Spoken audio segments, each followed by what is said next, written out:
So my verse is Romans 12:1.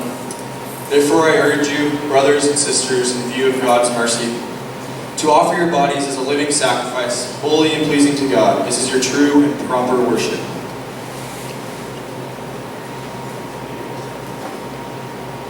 This verse highlights the importance of sacrifice, and I think in our pursuit of getting closer to God, we can sacrifice in three ways: time, wealth, and spirit of fellowship. Time. As we all know, time is precious. Every day we wish for more time on this, more time on that. We wonder, how does our 24 hours fly by so quickly? That's the thing. We only have 24. On average, about 8 to 9 of those 24 are spent on sleep, 2 to 3 spent on eating. If you're still in school or at work, you spend about 7 hours there. A couple hours a day you spend getting ready for the day or getting ready for bed, and you're left with 3 to 4 hours a day to do with what you please. But oh wait, you play soccer, or football, or volleyball, or dance, or you sing, or you play guitar, or you have tutoring, or you just really like Breaking Bad. Because hey, who doesn't binge watch? So with all that going on, we really don't have much time to do whatever we please. That goes for just about everyone in this room, give or take a few different situations. I'm sure we've all heard, you have to make time if you really want something. While that sounds so cliche, it is so true. I find myself on so many occasions losing hours to Twitter, Snapchat, and Instagram.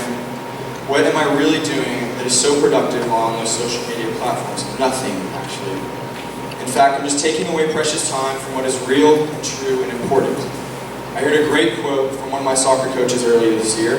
He said, if you want to be successful at something, you're going to have to sacrifice a little bit of sleep or a little bit of social time.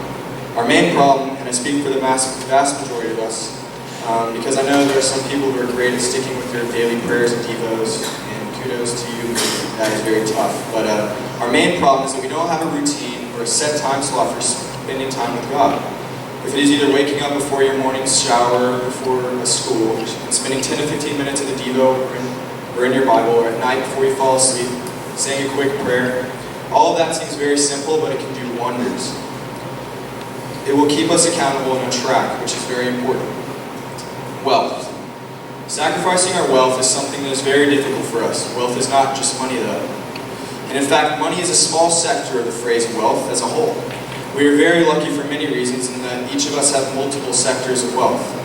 We are wealthy in education, wealthy in food and consumption. We are wealthy in family and friends. We are wealthy in healthy relationships with others.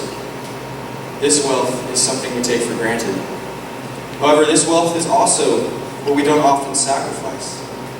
Whether it be sacrificing this wealth for God in the church, or sacrificing this wealth for those in need, it is one of the hardest things for us to do.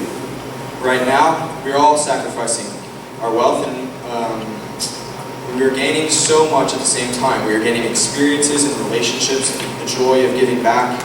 There are not many win-win situations like that in life, and that is what makes our God so special. As our homeowners are gaining wealth from our sacrifices, they are also sacrificing their wealth and giving it to us through powerful thankfulness, giving us pride and joy in what we're doing. Spirit of fellowship. And finally, the daily spirit of fellowship is one way we sacrifice our lives for God.